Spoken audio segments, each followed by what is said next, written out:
Mesdames et messieurs, on peut d'ores et déjà checker notre allocation sur l'airdrop de Layer 0. Alors bon, je l'ai pas fait en direct sur mon premier record et je vais déjà te spoiler, c'est pas si impressionnant que ça. Ce sera clairement pas l'airdrop de l'année et si t'as touché gros sur Zcasing, tu risques d'être fortement déçu. Voilà, désolé, mais il faut quand même le dire. Du coup, on va regarder ça ensemble, on va regarder les conditions et on va essayer de voir à quoi on peut s'attendre au niveau du prix. Joli programme quand même parce que c'est un airdrop qu'on attend depuis plus d'1 an et demi. Voilà comment ça fonctionne, il suffit d'aller sur le site que je te mettrai directement en description, de cliquer sur Check Eligibility et ici encore une fois à la Zcasing qu'ils ont fait les choses bien, on peut simplement checker avec un copier-coller de wallet. Donc voilà, je vais prendre mon wallet public et j'ai déjà l'information que je suis éligible, je vais cliquer sur continuer et là maintenant je vais avoir un récap de tout ce que j'ai fait. Donc effectivement j'ai débarqué dessus il y a quasiment 1 an. Sur ce wallet j'ai 94 transactions sur Layer 0, j'ai interagi avec 21 blockchains. Ma blockchain préférée avec Layer 0 ça a été Optimism. Le projet que j'ai le plus utilisé c'est Stargate. A priori mon wallet est un wallet de dégénéré car je suis éligible à plus de 10 RFP. Si tu sais pas du tout ce que c'est, ne t'inquiète pas, on va regarder ça. Et j'ai une allocation de 142,87 jetons. Ce qui ne veut d'ailleurs absolument rien dire tant qu'on ne connaît pas le prix qu'on va voir un petit peu plus tard dans la vidéo. Et pour information, j'ai la dernière carte ici qui fait un petit peu le récap, mais surtout si on clique sur Continue, voilà, on a un rapport détaillé d'absolument tout ce qui bouge. On peut donc voir ici sans grande surprise que Layer 0 Core c'est mon airdrop principal, c'est-à-dire les frais que j'ai dépensés sur Layer 0. Ça représente environ les 2/3 de mon airdrop sur ce wallet.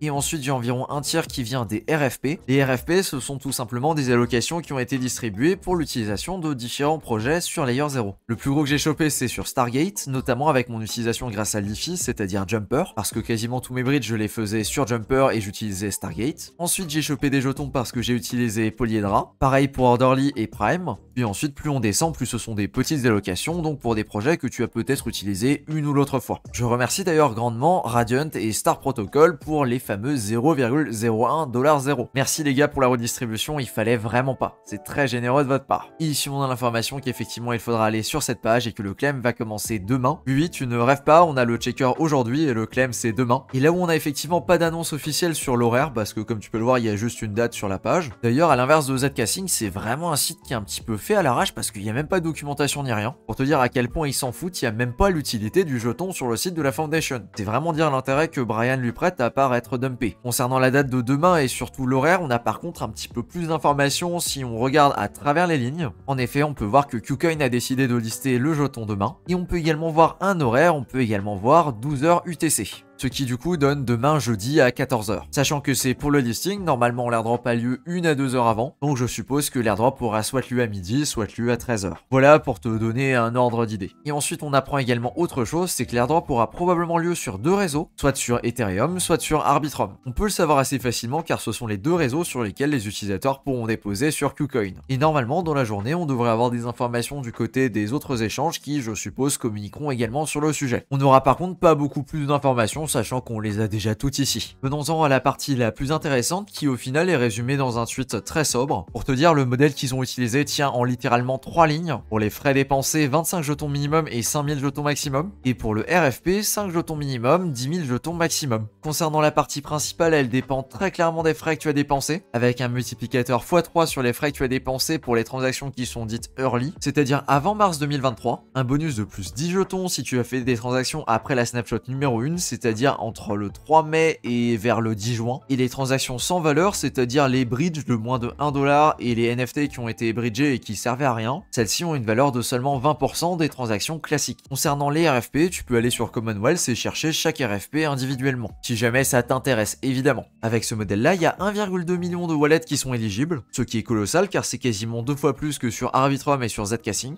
Et en plus de ça, l'allocation qui est distribuée, elle représente seulement 8,5%, dont 5% pour la Core Allocation, 3% pour le RFP et 0,5% pour des NFT disons random. C'est sûr que quand tu distribues pas tellement que ça de jetons, et qu'en plus de ça tu les distribues à quasiment tout le monde, bah au final les allocations sont quand même assez décevantes. De mon côté je trouve ça super décevant que le seul critère qui est pris en compte c'est les frais qui ont été dépensés. On prenne vraiment à peine en compte le fait que les utilisateurs étaient early. Je sais pas, ça méritait au moins un x2 sur toutes les transactions et pas juste sur les 3-4 transactions que tout le monde a fait avant mars 2023. Parce que bon à ce moment là il n'y avait pas 50 façons d'utiliser Layer 0 non plus. Pareil pour le plus 10 jetons si tu as fait des transactions après la snapshot numéro 1, c'est aussi extrêmement faible. D'autant plus que ça prend absolument pas en compte la rétention de l'utilisateur. C'est-à-dire que tu pouvais débarquer en avril, faire 100 transactions et avoir la même allocation que quelqu'un qui utilise le projet depuis 12 mois et qui a fait exactement le même nombre de transactions dans le temps. Je trouve ça globalement décevant. Par contre, là où c'est sûr que personne pourra râler, c'est que effectivement c'est un airdrop qui est double guillemets équitable. Mais encore une fois, je pose la question assez ouverte.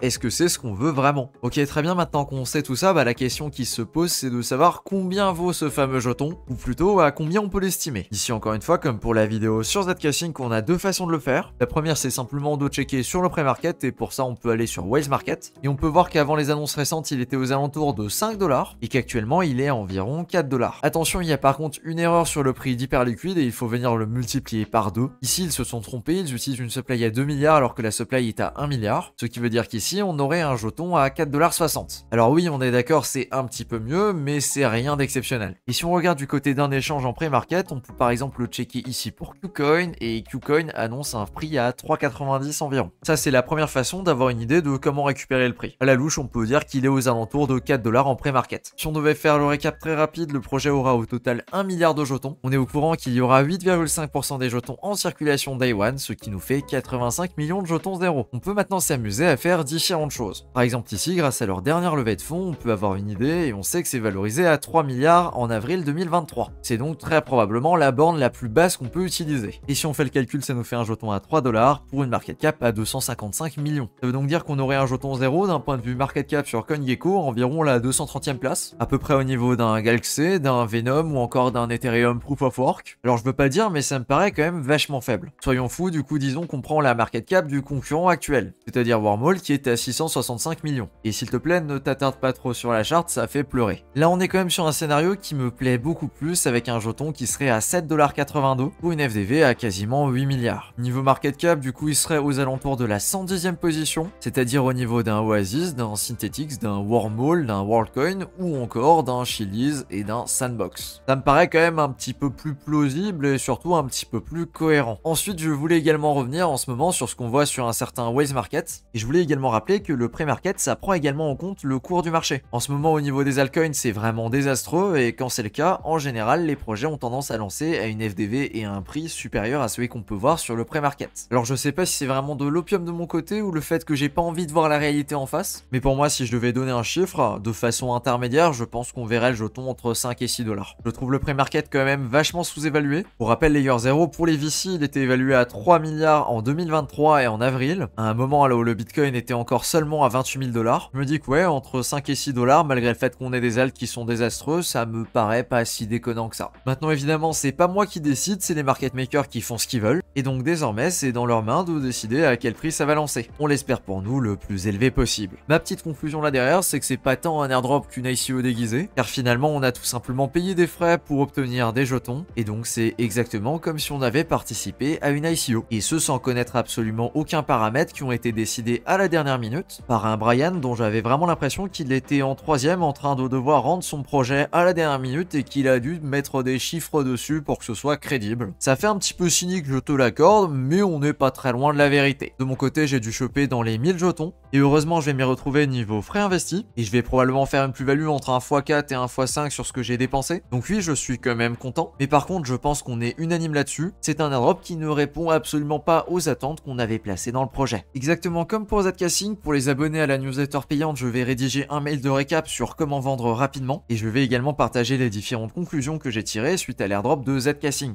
Ce qui a marché, ce qui a pas marché et surtout ce qui était absolument imprévisible. Et on parlera également de comment mettre en place une stratégie en fonction du prix. Et oui, tu retrouveras le fameux guide pour le RPC privé qui d'ailleurs nous a pas mal servi pour Zcasing. Je ne sais pas encore quand est-ce que je le publie, je suppose ce soir assez tard. Si tu veux t'inscrire à la newsletter pour le recevoir, c'est directement le premier lien en description. Voilà, merci à toi de ton attention et sur ce, je te dis à plus pour une prochaine vidéo.